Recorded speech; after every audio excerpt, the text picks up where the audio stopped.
giving us some musical entertainment because it's the holiday of Tu B'Av. What exactly is Tu B'Av? What are we celebrating on this day?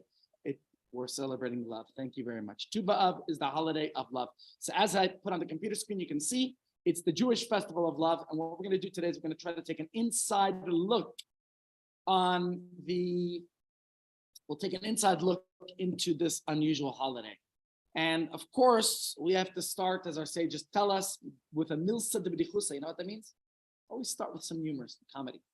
So I heard a joke the other day about a young couple who was called to heaven before they could be married. You can imagine how disappointed they were. They were looking forward to their grand wedding day. And they asked God if it would be possible for them to still get married in heaven. Well, the thing is, God says, I'm afraid you'll have to wait. And if you still want to get married, we could talk about it. Take some time, All right, 5 years pass.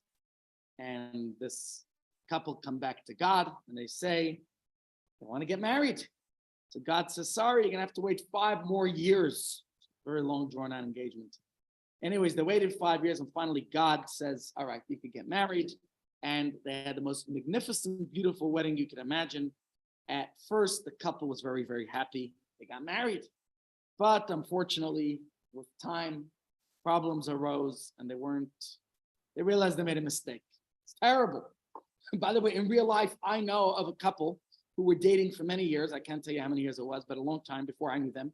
They were dating and dating and dating. Eventually, they got married. And in no time, they were divorced.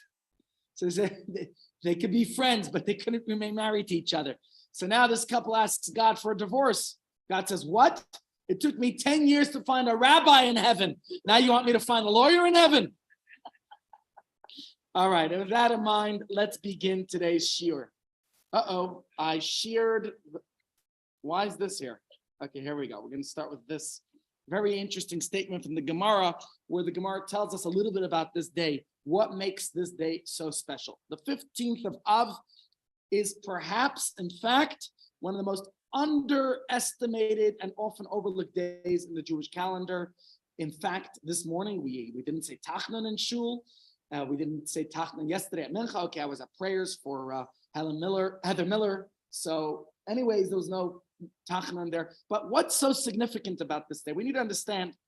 Now, most people, they associate this day, of course, with the day of Valentine's Day. Even though Valentine, I think, wasn't such a nice friend of the Jewish people. I don't know who Saint Valentine was, whatever the case is. It's not exactly a Jewish thing. And this preceded Valentine's long before. So we know that in town here, I got to say yesterday, I know of 3 events for singles. If you're single and looking for a shidduch, I'm so sorry you missed yesterday's event. My apologies. But this is a day when singles like to get together and they have all these soirees and parties and events, social events. And back in Jerusalem, we know it's the day that people would go into the vineyard and would celebrate. But I don't think everybody knows what makes this day. There's more to it that makes it so special that we don't say Tachman, that we celebrate it. So let's read it in the Gemara right here. You have the Gemara Tractate Tainus 26b. And since you guys asked for texts, I keep them now on the screen for you to follow with. All right, so follow along. Says the Gemara, Rav Shimon Gamliel said,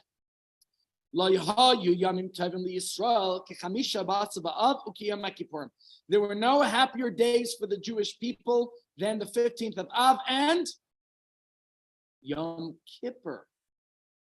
Strange. Oh, good question. We will analyze the Gemara in a moment, okay? Why? Because on those days, both these days, today and in, how many weeks to Yom Kippur? 7 weeks. On Yom Kippur, the daughters of Israel would go out dressed in white garments.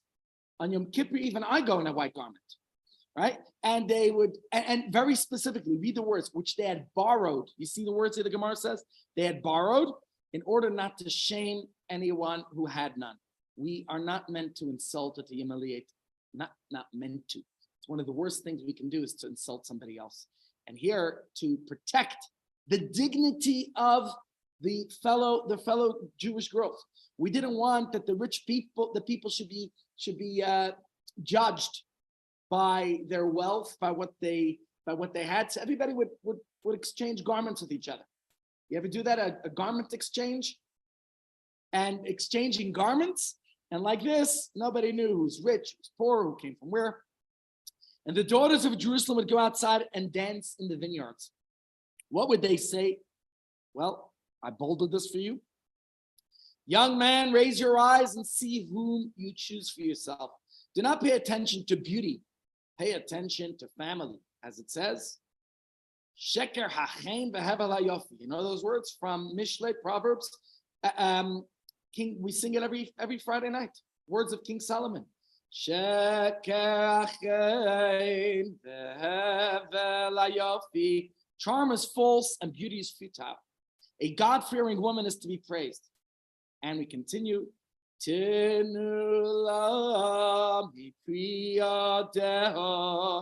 Giver of the fruit of her hands, of her labor. And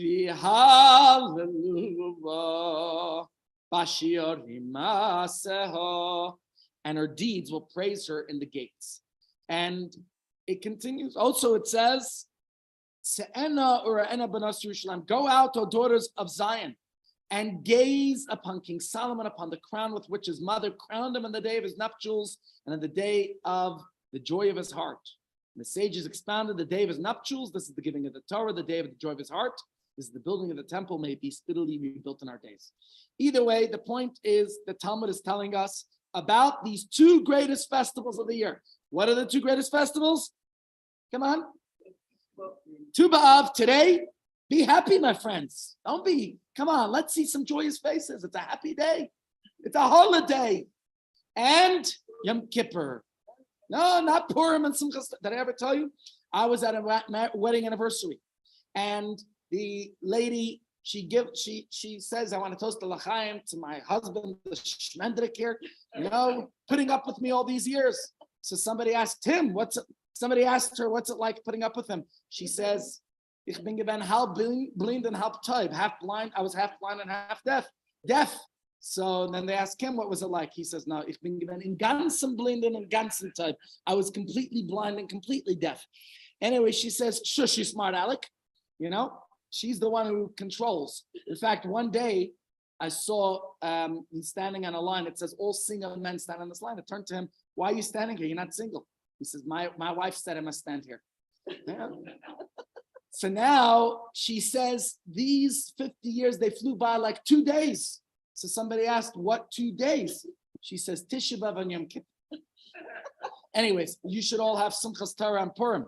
The point is, these are the two joyous days of the year. What makes these 2 days so holy? Let's discuss what makes these days the greatest festivals of the year. So I can understand what's so special about Yom Kippur. What's so special about Yom Kippur? Come on. Who asked it yesterday? Was it you, Miriam? I think you did in the shir. You were saying that Yom Kippur should be more joyous than, no, you were saying Yom Kippur should be the most tragic day. Was that not you? Someone else? Someone else just said it.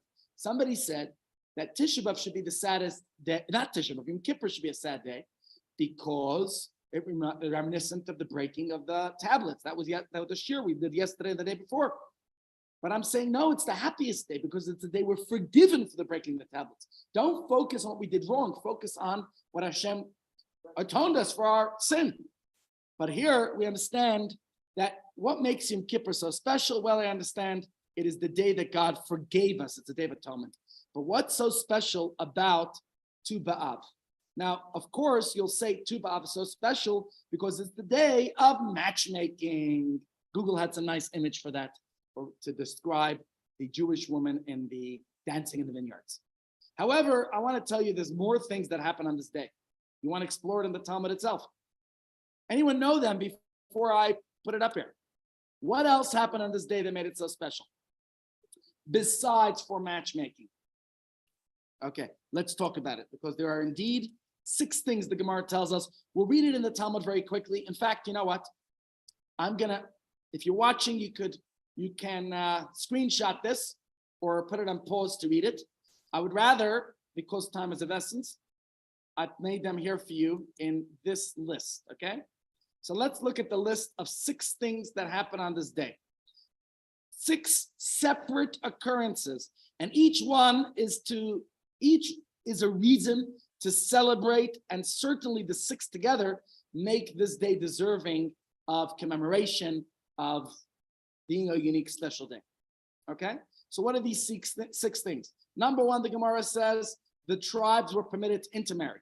I didn't say intermarry out of the Jewish religion, within the tribes, tribal intermarriage. Why? Remember the story of the daughters of Tzlafchad, we read it in the parsha a few weeks ago, where they wanted an inheritance in the land of Israel, and the problem was their father died, so the land of Israel was divided patrilineally, right, by tribes.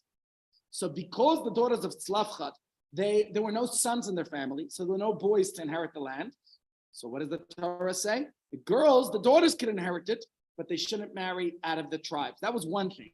But there was another thing that was actually more of a reason why they didn't, that was one idea of why they didn't intermarry between tribes.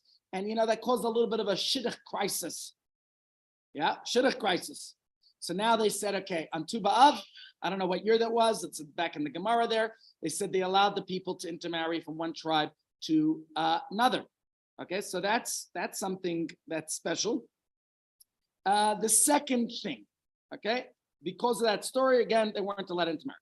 The second thing is Binyamin re-entered the congregation. What does it mean that Binyamin re-entered the congregation? What happened to Binyamin? I'm not talking about the individual Binyamin, but his descendants. It was a terrible, tragic story. Anyone remember, if you study Tanakh a little bit, the story called Pelegesh Begiva? You know the story? The concubine, it's in the book of Judges, in Shoftim, and it talks about, there was a very tragic story. Miriam, maybe you'll share that story one of these days in your history. Okay, I'll tell it to you now in a nutshell. You can do it another time. The story is that this is during the time, I believe, of the Mishkan, of the tabernacle, somewhere in that period. And there was a man who was visiting in Israel, a Jewish man, I think. And he came with his concubine. Tragic story. The people of the tribe of Benjamin, they sliced and diced. They lynched this woman. And they sent, they mistreated this woman. They raped her. They did terrible things. Very inappropriate behavior for any human being, let alone a Jew. The people were so distraught when this man, he went and took the pieces. Maybe he sliced his wife, but whatever it was, I don't remember the exact details. That's why I said you could research it, because now even I'm forgetting the story. I learned it many years ago. And they sent a piece of this woman to every tribe, and he said, look what the people of the tribe of Benjamin have done. And when the people saw this behavior, they said, tribe of Benjamin, you cannot be part of the Jewish people anymore. And they excommunicated them. They were no longer allowed to be part of the Jewish people, and they swore not to allow their daughters to marry into the tribe of Benjamin. They said such repulsive behavior, arois. And that was the end. And many years later, on the 15th of Av, they readmitted them into the Jewish people. So that's the second thing that happened on this day. The third thing, remember in the desert, the sin of the spies? Yeah, it was decreed that the whole generation would die. What day of the year would they die? Tisha B'Av, they would go into their graves. So after 40 years, Hashem decreed they're going to stay in the desert for 40 years. The people stopped dying. What day was it that they realized the decree was over and they would no longer be dying? 15th of Av, because they went into their graves on the 9th of Av. 10th, they woke up. 11th, they woke up again. Hey, my name is not on the Chev website. I'm not dead. And finally, on the 15th of Av, they realized they're not going to die, and they declared that day a holiday, festival. So that's reason number 3. Reason number 4, again, if you want to read it in great detail, you go back to the previous slide, and you can read it from the Gemara here. But reason number 4 says the Gemara that the people were able to go to the temple on the festivals. That's another story where they weren't able to go to the temple for the festivals. It was during the era of, there were kings in Israel who didn't allow others to go to the temple. It was a very tragic time in Jewish history. It split and they weren't able to go to the temple. So that again was another great thing that happened on this day. Reason number 5, this is post Second Temple destruction. You're familiar with the Bar Kokhba revolt? Bar Kokhba was a man who even Rabbi Akiva believed may be Mashiach. And he revolted against the Romans. This happened, I think, in the year 135 of the Common Era, 65 years after the temple's destruction. His calculation was, if from the first to the second temple was how many years? Who knows? 70 years, very good. Then it's already 65 years. Let's revolt against the Romans. Let's overthrow them. Let us rebuild the temple. And they made a tremendous, they had this revolt. And unfortunately, that revolt was crushed. Thousands of Jews were murdered. That's the story of Masada happened during that time. And Bar Kokhba's revolt was crushed. In fact, the Romans then came to the Temple Mount. And not only did they, 65 years earlier in the year 70 of the Common Era, they burned the temple, they destroyed it. Now they wreaked so much more havoc. They plowed it to the ground. They lowered the Temple Mount by 1,000 feet. If you look at the Temple Mount today, it doesn't look so high, does it? The Dome of the Rock, you're looking at about 1,000 feet. What is that, a kilometer of distance? Think about it, it was a kilometer higher. That means the temple was a kilometer higher in height, and then it had its own height on top. It was a very impressive looking building on top of all that. But they plowed it to the ground. Not only did they plow it to the ground, but they murdered so many people. And for a year, the people in the city of Beitar were not allowed to be buried. On Tu B'Av, a year later, they allowed them to bury the people, and there was a great miracle that their bodies were still intact and that they didn't have a stench to them. The Talmud describes in a great detail, but we have to move forward. Reason number 6 is the most interesting of all of them. What does it say? It says that this is the day they called the breaking of the axe. Why? It was the day when they stopped to chop wood for the temple. Now you have to understand, of course, in the temple, they had to offer sacrifices year-round. That was the ritual, the service of the Beis HaMikdash. You offered sacrifices. How did they light the altar? What did they use? Wood, like you use in your fireplace now. So in order to have wood, what did they need to do? Chop. Chop them down, chop them down, chop the wood. When do you chop the wood? When's the ideal time of the year to chop wood? When it's dry. When is it dry? So the sages say there was a period when the summer would begin until Tu B'Av, until today. But now today, I think some people say today's spring day.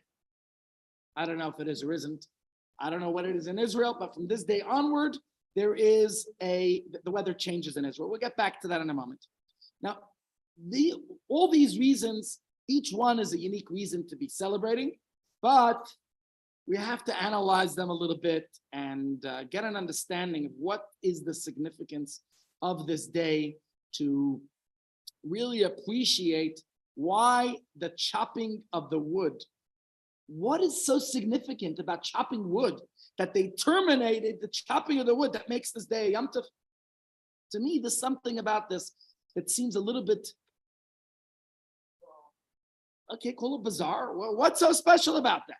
You know, the other reasons all seem a little bit more something to celebrate. But what is there to celebrate? So instead of talking about all the other 5 reasons, you know what we'll talk about? Let's talk about number 6. That's it. Okay. So we understand that I think it was a Nisan, the time of Pesach, when it becomes spring in Israel, that's when they would begin the ceremony, this idea of chopping the wood. Okay, he's here, you see? There's a man chopping wood. And this man must be Jewish. He looks like a rabbi. He's got the beard, he's chopping wood in order for him to have, and you see where he is. Where's he chopping wood? Where do you find wood? In the forest. You know, there used to be a Sahara forest until I started printing all these booklets upstairs. Now it became the Sahara Desert. Okay. My house that we bought, that we moved into 2 months ago, it was a shtickle forest. For 7 years, it was unoccupied. You got to see what a forest had looked like. Thank God.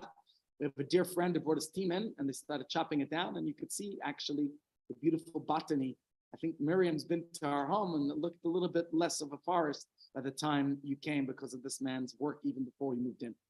But this thing about chopping the wood, something about it, we have to understand, what's it about? What's the big mitzvah that we're celebrating with chopping wood and the culmination of chopping the wood? There is something to it. So we have to read this in the Gemara. We know that from the 15th of Nisan, they would chop the wood. After the 15th of Av, from Nisan to the 15th of Av was the period they chopped the wood. After that, it wasn't good quality wood. It was considered too moist to consider to use it. Now, how does this match up to any of the other celebrations, let alone to compare this day to Yom Kippur, a day where we're forgiven, atonement for our sins?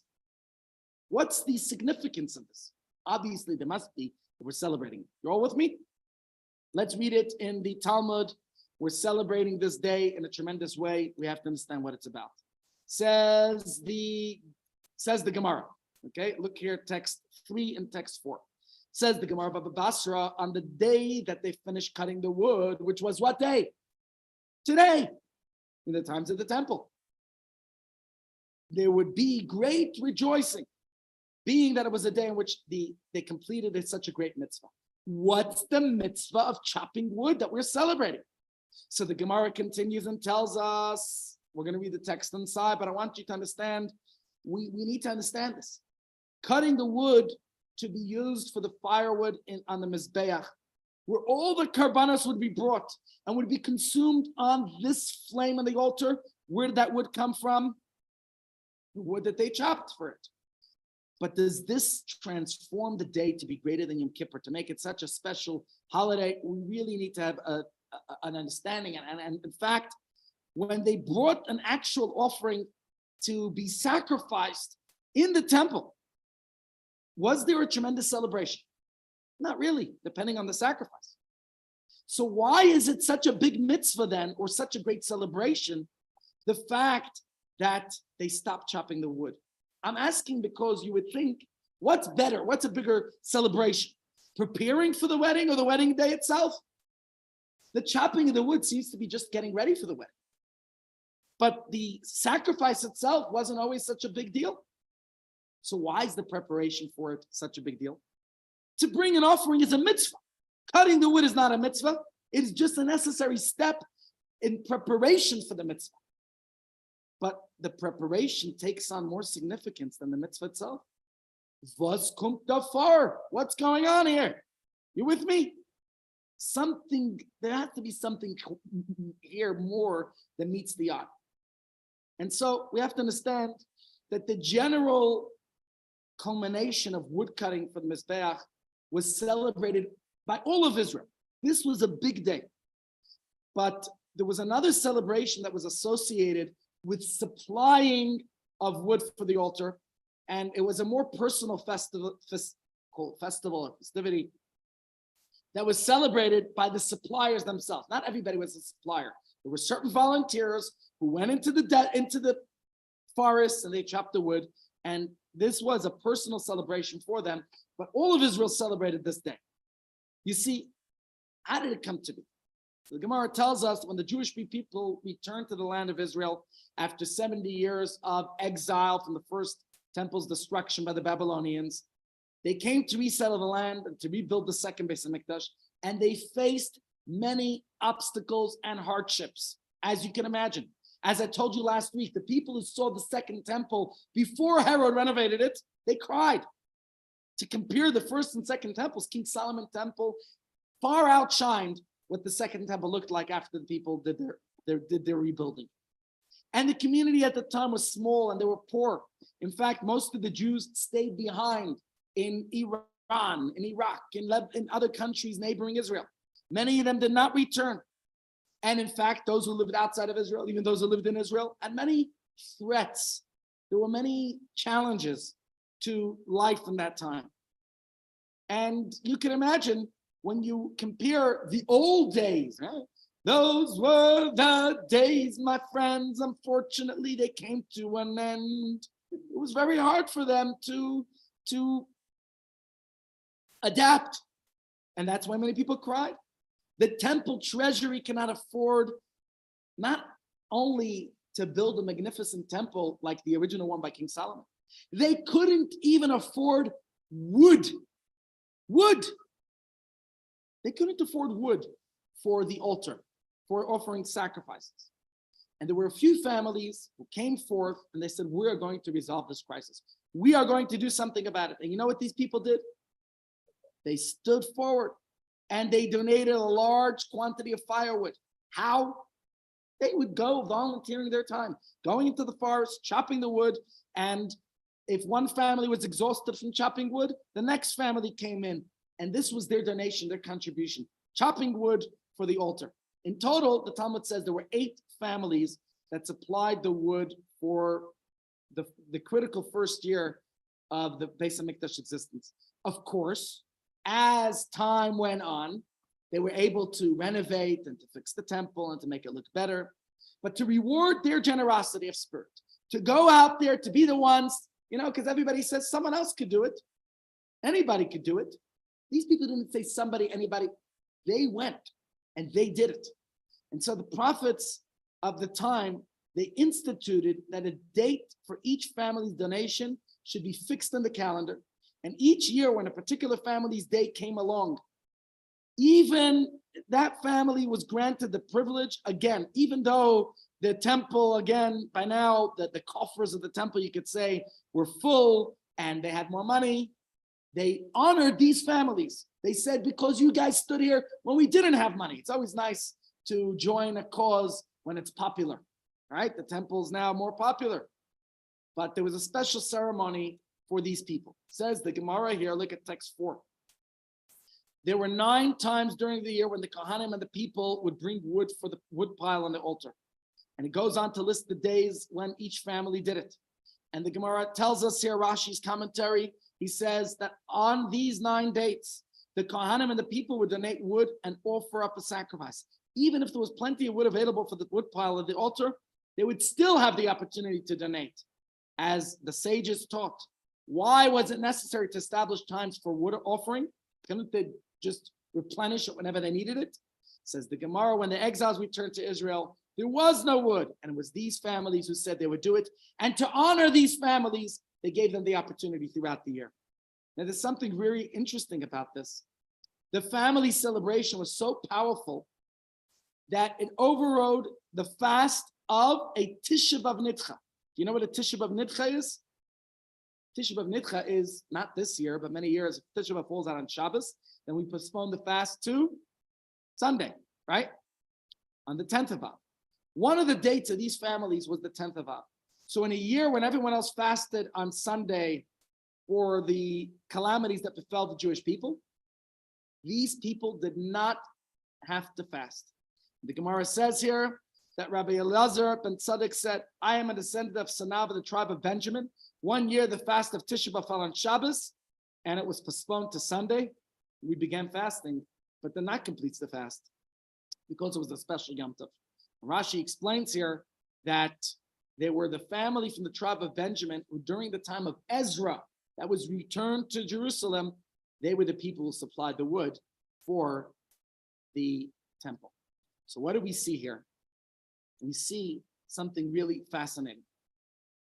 That it was such a great day that it even overrode a national fasting. And again, here a question. Providing the wood was a really noble and praiseworthy deed indeed, right? And their annual donation was deserving of celebration. We want to celebrate. People say, oh, you honor why do you honor the people's money? You know what? We shouldn't discriminate against somebody who has money or somebody who doesn't.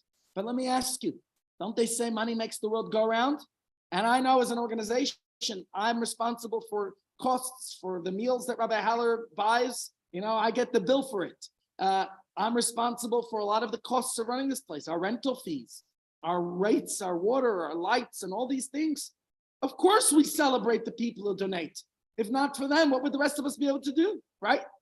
So we're saying here that these donors, they didn't even have to fast on Tisha B'Av when it was postponed in those years, in the times of the temple. something very, very unique about this, that we're saying it's such a unique, what's so special about bringing wood that it should be celebrated to such an extent? You all with me? You hear my question? And the answer, I would like to say, and I'm moving at a faster pace, really captures the essence of what a real relationship is all about and what it means indeed for us to be a Jew, right? What does it mean to be a Jew? Remember the question, remember that famous statement from John F. Kennedy? What did John F. Kennedy say? I have to give you that joke.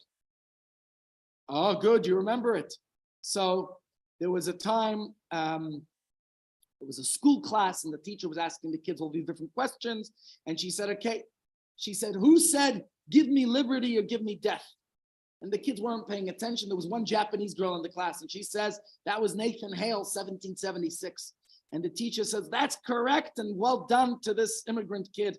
And then she said, who said the famous statement, to be or not to be? Let's see who knows that here. Oh, thank you very well. But there was the Japanese girl who knew it again. And then again, the teacher said, who said, I have a dream? Martin Luther King, yes. Okay, and he goes on with each one. And then she said, the teacher asks, and who said, ask not what you, was that the line? Ask not what your country can do for you, but what you can do for your country. And again, it's the kid who said, John F. Kennedy, 1961. The teacher said, I am ashamed of all of you kids. Look at this Japanese girl. She joins our class. She's an immigrant. She knows better than all of you. And all of a sudden, somebody in the back of the class shouts, to hell with the Japanese. And she said, who said that? And the kid says, Harry S. Truman, 1945. But let's go back to, even though John F. Kennedy said in 1961, ask not what you can do for your country, ask not what your country can do for you, ask what you can do for your country. Actually, the Alter Rebbe said it long before John F. Kennedy. The Alter Rebbe said to one of his Hasidim, it's quoted in 1750 something. He said, stop asking what God could do for you, ask what you could do for God. That's what the Alter Rebbe said. I want to point out something else, and this is relevant not just in John F. Kennedy's context, it's relevant in all contexts. Stop asking what your spouse could do for you, but what you could do for them. Stop asking what your kids could do for you, or your parents, or what anyone could do for you. What can you do for them? When I am cutting wood in the forest, for what? I'm cutting for the altar, right? I'm cutting for something that's far away. What am I doing? Does anybody see me? Am I getting the credit? I'm just a facilitator so that other people will be able to offer their sacrifices in the temple. Nobody sees me, nobody knows me. They will all gain from the wood that they could bring the sacrifice on, not me. In today's world where everybody likes to do things, what's in it for me? What will I get out of it? That's the question we always ask.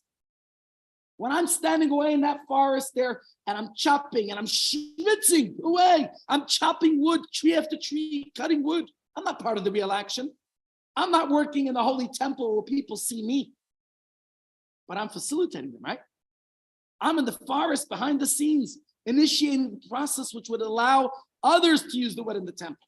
Not to show off, but when I was running a little bit late earlier and I was on the phone trying to deal with a situation, it's nobody sees. You're not standing in the front lines of a Hatzalah call. I remember when one of our dispatchers, until the Hatzalah ambulance was able to get to the call, she sat on the line directing the people how to perform CPR and save a life. There are people who work behind the scenes. And so, my friends, what we are celebrating here, and this is the last text I was able to put into the slides today, but you'll have to bear with me. Says the Rebbe, the wood itself was not a sacrifice. It was needed in order, for the pyre which the sacrifice is offered. The sacrifice offered on the wood was not necessarily theirs, right? You weren't doing it for your own sacrifice. All that wood was brought to the temple, and that wood was used over time. And so, to save time, I'm not going to read the full context of what the Rebbe is saying here, but the Rebbe says, this is something that is admirable. This is something to be celebrated. The joy that you feel when you are helping somebody else. where the deepest relationship between you and God is not what is in it for me, what will others see? How do you know you're deeply committed to your loved ones, to your spouse, to your children, to somebody who you love in a most real way? When you do things for that person or for a cause, for an organization, for an institution, and you don't have to be in the limelight. You don't have to be seen and get the credit. And you do that, you know that. You all know when you do these things, right? And that, my friends, when you do these things for somebody who you care for, you could remain behind the scenes. You could be in the forest chopping the trees. You're cutting the wood. You're content with the knowledge that you are allowing others to bring their offerings to God. And the awesome celebration of this day of Tu B'Av, besides for all the other great things, and I think this one teaches us the greatest lesson about marriage, which is, you could say, today's the day of Jewish love. What's the message of love? Is that you're doing something for your loved one, not because of the credit or what others are going to see, but you're doing it because you realize that's what love is about. When a mother does what for her children, all the things you do, I mean, you want me to give you examples? You realize it yourself. And Tu B'Av, this day, demonstrates the ultimate devotion that we have to Almighty God and to our fellow Jews to facilitate that they were able to offer the sacrifices in the temple. Because of the people who schwitzed away in the forest. They acted with self-sacrifice, call it, selflessly, without the need of gratification and recognition. And that was a tremendous joy, and that's something to celebrate. We had a day on the calendar. Yes, there are 5 other celebrations today, but I chose this one because the most peculiar. You could recognize the other celebrations, what there is to celebrate. But why did the Gemara throw in about the wood chopping? Because I think this day represents the idea, the notion that it's not about ask what you could do for me, but rather, what can I do for you? Yes. Yeah.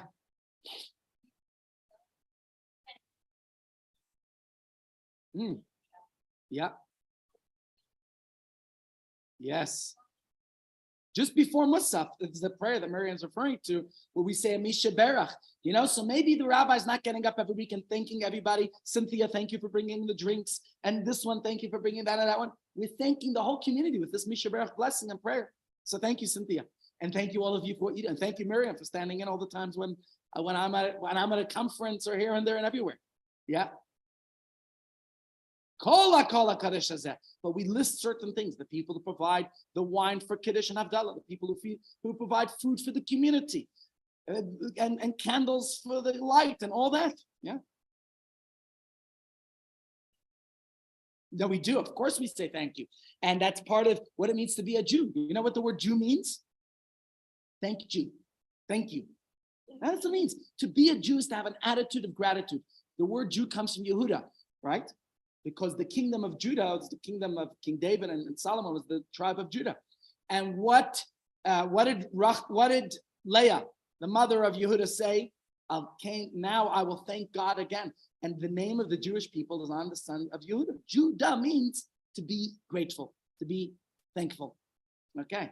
So on this day, the 15th of Av, is the day, aside from all the other celebrations that we mentioned, it's about realizing that when it comes to our relationship with God, it's not only about what's in it for me, but what can I do for Hashem? And on this day, the depth of our relationship with God is expressed in this great joy by thanking those people who were out there in the forest schwitzing away. Now, what does this, of course, have to do with matchmaking? Why is this day the day of love? Is this not a message of love? Don't think about it.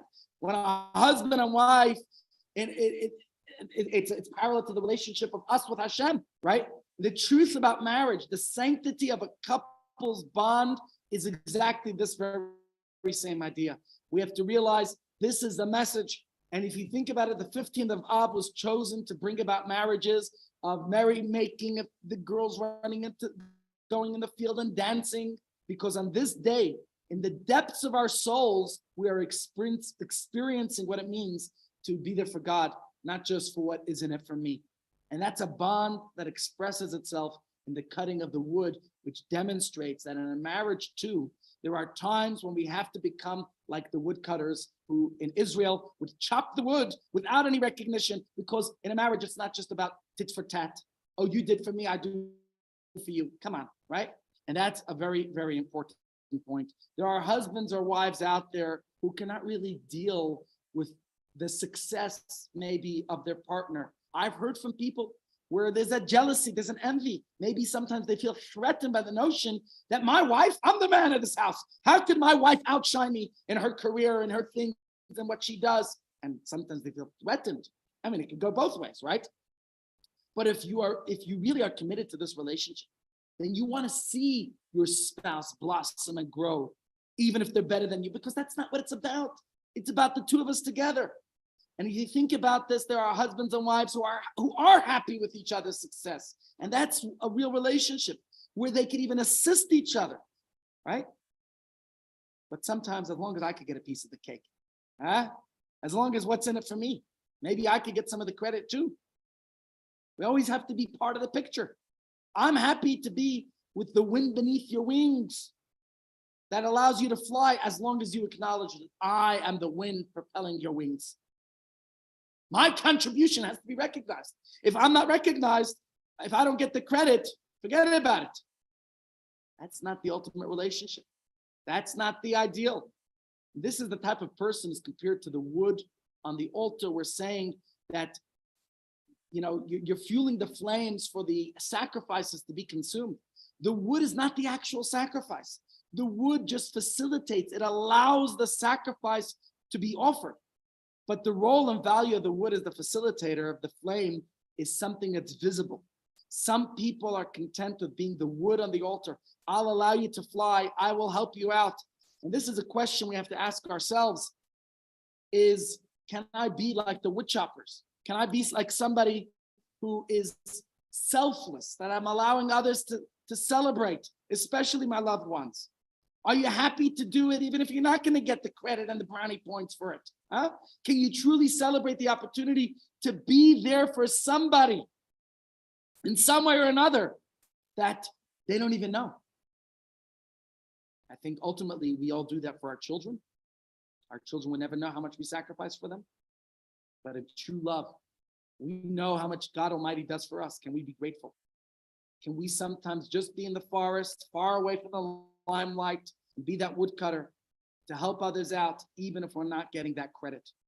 And this, of course, like what we do for our children so much, we don't get upset. Do we ever say to our kids, you know how hard I worked for you to have food on your table?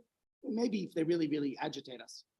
Naturally, we realize that this is something we want to do for our children. We love them.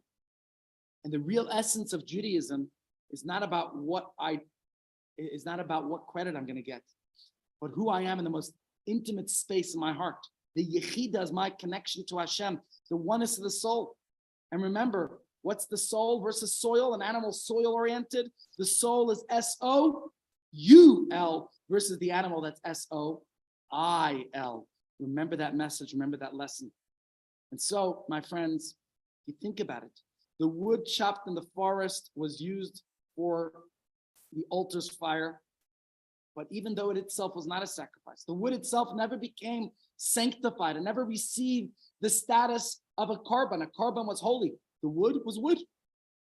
And this tells us, I think, something that we have to know, a very important lesson for this day of the year, a day in which we celebrate love, about doing something for another, that even if I'm not getting that limelight, you know what it says in Pirkei Avot, in Ethics of Our Fathers, chapter 5, which we read next week. I think last week was chapter 3, right?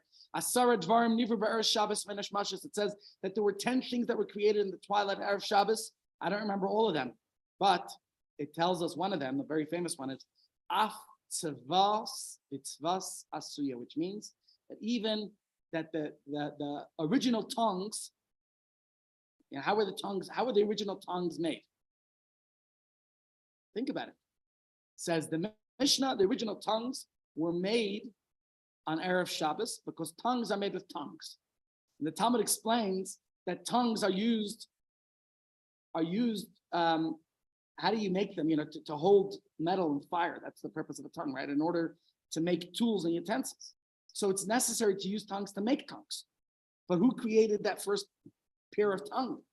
And the Mishnah is saying Hashem created it the original Erev Shabbos. But the question, of course, is, did God really need to create the first pair of tongues so that it could be used to make another pair? Of course, the obvious point that tongues can be made using a mold.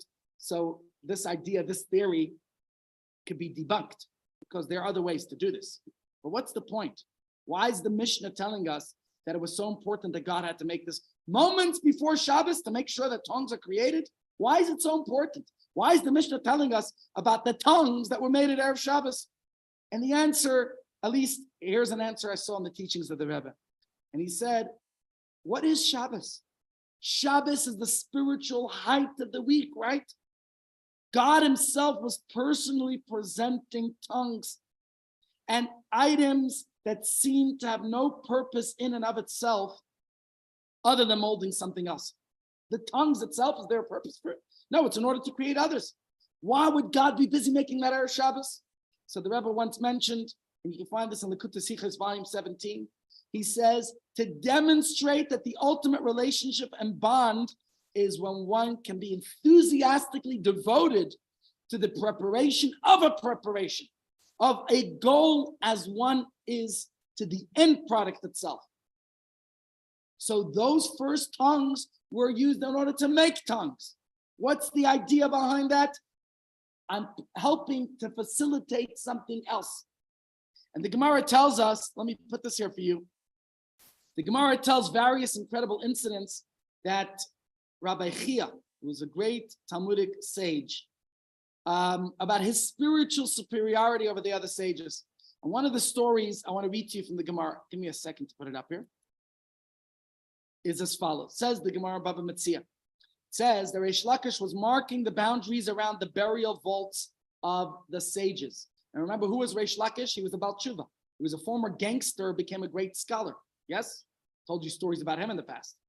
Now, when he was a very strong man, and he, of course, coming from a former world of secularism, he was able to know a little bit more about building than the other sages. So he wanted to build a protection around the burial plots of the sages. Says the Gemara, when he came to mark the grave of Rabbi Chia, who was dead already, its location escaped him. He wasn't sure which was the grave of Rabbi Chia.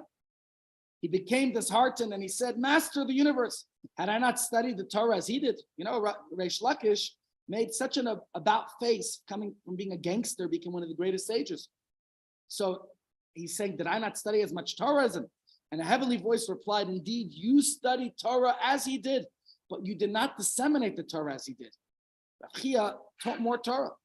What is this heavenly voice referring to?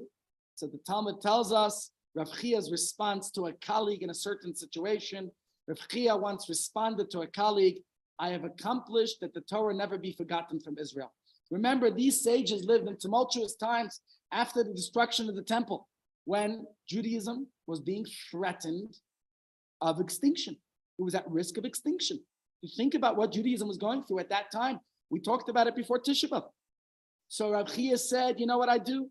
I go and I sow flax with which I make traps, with which I catch deer, whose flesh I feed to orphans, whose skin I use to prepare what?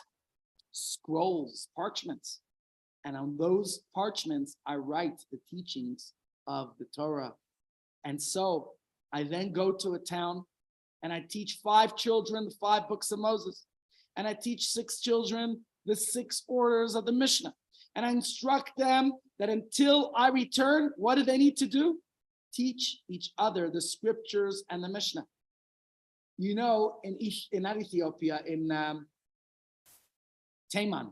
Taiman is, help me out here quickly, near Ethiopia. Taimani. Yemen, thank you. Yemenite Jews have a very interesting skill to this very day. I have a Yemenite friend.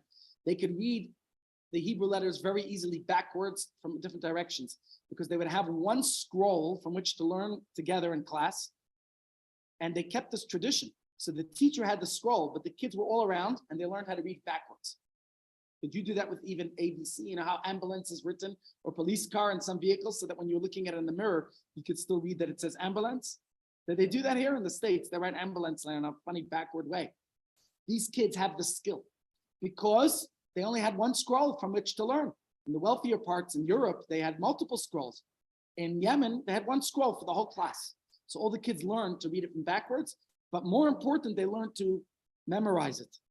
And so he said, I made sure the Torah was not forgotten, that everybody would learn it. And Rabbi Yishmael asked, even greater than Rebbe, who wrote down the Mishnah? And Rebbe said, yes, he's greater than me, because I just wrote the Mishnah, but he went to all the towns to disseminate the Mishnah. So his devotion to learning Torah and ensuring its continuity was tremendous. But why did he not ask or one of his students should do it? Rabbi Yehuda Nasi wrote the Mishnah. He just wrote it. He didn't disseminate it. Why did Rav Chia do this trivial stuff himself? He was the one who was trapping deers and making the parchments and everything. He would give the meat to the kids to eat and now make parchments and write this on the scrolls. And so the sages say that this man, Rabbi Chia, he didn't just talk the talk, he walked the walk. He didn't just teach the Torah, he actually was passionately involved in it. He showed his commitment in action and doing the mitzvah. And so, my friends, when we talk about the people who would chop the wood, it wasn't just talk, because anybody could have said somebody else could do it. These people went out into the forest and they actually did it, even when the temple no longer needed it. They were still the ones who went out there to do it, because that was their commitment and dedication. And this is why the woodcutting ceremony was indeed such a very special day to celebrate on Tu B'Av amongst all the other celebrations, because it represents the deepest type of a relationship. The celebration of this relationship of one where you care for another to the degree that you don't care about what credit I'm getting or not. Yeah. Okay. Whose phone? Just please turn the phones off or put them on vibrate. That's very disruptive. Thank you. Yes. Miriam.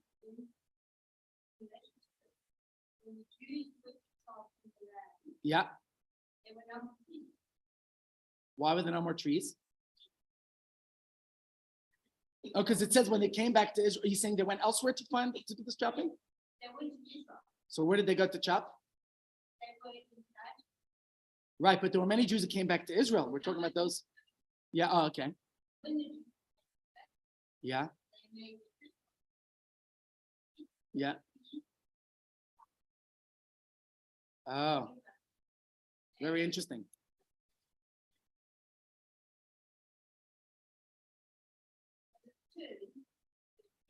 Oh, yeah. Yep. Very good point. Okay, I want to conclude here because we have a meeting upstairs, but here's the exit question I leave you all with.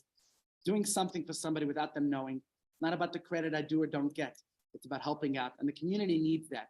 And that's the point, that's the Schwitzer who's out there helping out. And can we create that setting in which we allow whoever it is to succeed? And the Gemara is telling us, why did Rabbi Chia involve himself? Because this is all about a selfless devotion to God comes about when you say, I don't care if it's below my dignity, even if he's a great rabbi. The kids need it, I will do it. So ladies and gents, let's conclude here. There's the mitzvah itself. We understand its necessity. That's the offering of the sacrifice. But the will of God, we don't need to understand it. And I think the significance of what it's telling us is, in all relationships that we have, how can we be like that as well? And that's what's so great about Tu B'Av. Yes, there are many happy things that happen on this day. And yes, this is the day of Jewish matchmaking. But remember the key ingredient to Jewish matchmaking. On this day, they stopped chopping the wood. Why was that celebrated?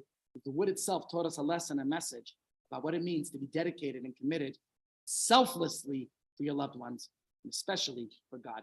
Ladies and gents, wish you all a great day and a wonderful Shabbos. And please come back tomorrow for Miriam's shiur, and you'll be looking at people in history, and hopefully Miriam gives me the specific topics for next week. And even though I will be at the Rabbinic Conference in Durban, I will send you a message for each day's class. The only question I'm getting here from someone right now is, will you be able to give your classes on Zoom?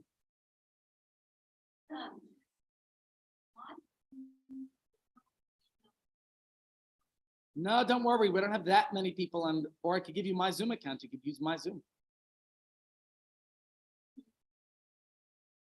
What we could do is, I could sign into my Zoom, let you in, and then you share your screen. So you keep this projector here. You will log into my Zoom. My Zoom will then be recorded onto YouTube. You can actually do this every day. Let's test it out tomorrow. Okay, that's if you were doing a presentation and have a computer. Even if you're not doing a presentation, whoever wants to watch it, and I'll start advertising the ear classes in Zoom as well. How's that? Okay, brilliant. You don't have to use your Zoom account, use my Zoom account. And it won't cut you off at 40 minutes because I pay for my Zoom. It's a paid Zoom account, Chabad pays for it. And you'll be able to actually broadcast your shir. Okay.